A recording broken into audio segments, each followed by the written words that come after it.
आज हम बना रहे हैं राजस्थान प्रसिद्ध कच्ची हल्दी की सब्जी, जो सेहत के लिए बहुत फ़ायदेमंद होती है और खाने में भी बहुत टेस्टी होती है। अधिकतर ये सर्दियों में ही बनाई जाती है क्योंकि हल्दी की जो तासीर है वो गर्म होती है, इसलिए सब्जी हमारी कच्ची हल्दी की सब्जी हमेशा सर्दियों में ही बनाई जाती है। तो चलिए आज की रेसिपी शुरू करते हैं। नमस्कार दोस्तों, स्वागत है आपका राधिका की रसोई में। कच्ची हल्दी की सब्जी बनाने के लिए मैंने आधा किलो कच्ची हल्दी ली है, जिसको पहले ही मैंने छील के पानी में डाल दिया है, क्योंकि अगर आप इसको पानी में नहीं डालते हैं तो हल्दी फिर काली हो जाती है। और ये कुछ सब्जियां जो सर्दियों में मिलती हैं, गोभी, पत्ता गोभी, मटर, गाजर, टमाटर, प्याज, लहसुन, अदरक को मैंने ले लिया है, अच्छे से धो के रख लिया है। फिर हल्दी को मैंने कद्दूकस किया और कद्दूकस करने के बाद एक पैन में, एक कढ़ाई में देसी घी लिया है। कच्ची हल्दी की सब्ज़ी देसी घी में ही बनती है क्योंकि हल्दी की तासीर गर्म होती है, इसलिए इसको तेल में नहीं बनाया जाता है। कद्दूकस की हुई हल्दी को मैंने घी में अच्छे से भून लिया है। अच्छे से इसको भून लेना है, जैसे इसका कलर चेंज हो जाए फिर अलग बर्तन में निकाल के रखना है। दूसरी कढ़ाई में मैंने फिर से देसी घी लिया है। पूरी सब्जी को आपको देसी घी में ही बनाना है। देसी घी ठंडा होता है और हल्दी की तासीर, जैसे कि मैंने पहले भी आपको बताया कि गर्म होती है, इसलिए इसको घी में ही बनाया जाता है। और घी जैसे ही गर्म हो जाता है हमारा, बहुत ज़्यादा गर्म नहीं करना है घी को, हमें मीडियम ही हीट पे रखना है। तो जैसे ही हमारा घी गर्म हो जाता है तो मैंने इसमें अदरक लहसुन को कूट के डाला है। आप चाहें तो अदरक लहसुन का जो मार्केट से आता है वो पेस्ट भी यूज़ कर सकते हैं, बट मैंने अदरक लहसुन को, फ्रेश अदरक और लहसुन को काट के डाला है। उसका अपना अच्छा फ्लेवर आता है। अदरक लहसुन जैसे ही हमारा भुन जाता है, बहुत ज़्यादा नहीं भुनना है, गोल्डन ब्राउन होने तक हमें अदरक लहसुन को भूनने के बाद फिर इसमें जो प्याज हमने काट के रखी हुई थी, प्याज को डालना है। प्याज को भी आधा से 1 मिनट के लिए हमें भूनना है। जैसे ही प्याज भी हमारी गोल्डन ब्राउन हो जाती है तो जो भी सब्जियां हमारी कटी हुई रखी थी, जिनको मैंने काट के रखा हुआ है, सब्जियों को बहुत मोटा मोटा नहीं काटना है, थोड़ा बारीक ही रखना है। तो 1 बाई 1 हमें सारी सब्जियों को अपनी कढ़ाई में डाल देना है।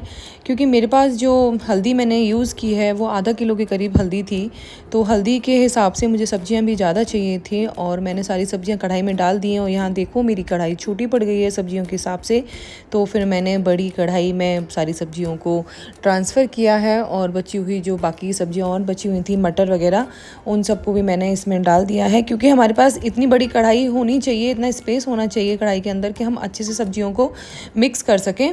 तो मैंने सारी सब्जियों को बड़ी कढ़ाई में ट्रांसफ़र करने के बाद अच्छे से सारी सब्जियों को मिक्स करना है। 2 से 3 मिनट के लिए सब्जियों को ऐसे खुले में ही हमें पकाना है, खुले में ही चलाते हुए पकाना है। सबसे लास्ट में टमाटर डालने हैं। जब सारी सब्जियां डल जाएंगी अच्छे से 2-3 मिनट के लिए इनको पकाने के बाद फिर हमें इसमें कुछ बेसिक मसाले यूज़ करने हैं, जिसमें मैंने लाल मिर्च डाली है, धनिया पाउडर डाला है, थोड़ा सा गरम मसाला डाला है। और ये सब्जियाँ, सारे मसाले डालने के बाद जितने हमारे पास सब्जियाँ जितनी हैं कढ़ाई में, उनके अकॉर्डिंग हमें उसमें नमक डालना है, टेस्ट के हिसाब से नमक डालना है। फिर सारी मसालों को सब्जियों में मिक्स करते हुए 2-3 मिनट के लिए इन्हें फिर से खुले में पकाना है। और उसके बाद सारी सब्जियों को ढक के 5 से 7 मिनट के लिए फिर पकाना है। और फिर उसके बाद जब हम 5-7 मिनट के बाद जब सब्जियों को देखेंगे तो सब्जियां हमारी पक चुकी हुई होती हैं। चेक कैसे करना है कि जो भी हमने मटर डाली है उसको एक बार आप हाथ से फोड़ के देखें, अच्छे से फूट जाएगी तो इसका मतलब सारी सब्जियां आपकी अच्छे से पक गई हैं। तो जैसे ही सब्जियां सारी पक जाती हैं तो उसमें जो मेन एक और चीज़ जो इसमें हमें ऐड करनी होती है वो है फ्रेश दही। हमें घर का जमा हुआ फ्रेश दही इसमें ऐड करना होता है और थोड़ी सी घर की मलाई हमें इसमें डालनी होती है। तो मलाई और दही डालने के बाद अच्छे से इसको चलाते रहना है, क्योंकि इसमें मलाई और दही को हमने डाला हुआ है तो फटने के चांसेस रहते हैं।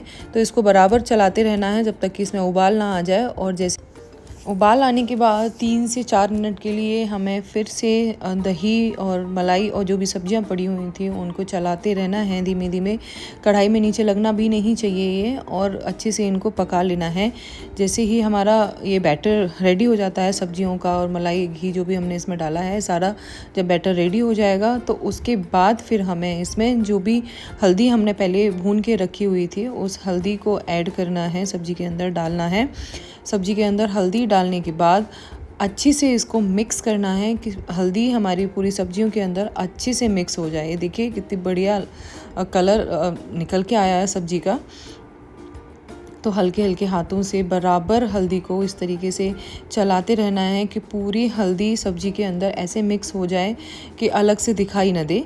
और बराबर चलाते रहेंगे इसको, चलाते चलाते पूरी सब्ज़ी जब हमारी अच्छे से मिक्स हो जाती है तो यहाँ हमारी हल्दी की सब्ज़ी थोड़ी देर और हमें 2 से 3 मिनट के लिए इसको ऐसे ही पकाना है। अभी सब्ज़ी रेडी नहीं है और जो 2-3 मिनट के बाद इसमें हमें कुछ ड्राई फ्रूट्स डालने हैं, जिसमें मैंने काजू डाला है, बादाम डाला है, इसमें किशमिश भी बहुत अच्छी लगती हैं, इसमें मैंने किशमिश भी डाली है। मैंने किशमिश नहीं डाली है क्योंकि मेरे घर पे लोगों को मीठी सब्ज़ी पसंद नहीं है, तो किशमिश से हल्का मीठापन आ जाता है। मुझे पसंद है लेकिन घर में लोगों को पसंद नहीं है, इसलिए मैंने किशमिश नहीं डाली है। और उसके बाद 2-3 मिनट के लिए वापस इसको ढक के पकाना है और यहाँ हमारी हल्दी की बड़ी एकदम स्वादिष्ट सब्ज़ी तैयार है। अगर आपको मेरी वीडियो पसंद आई हो तो do like and subscribe my channel and share my video. Thank you so much for watching my videos.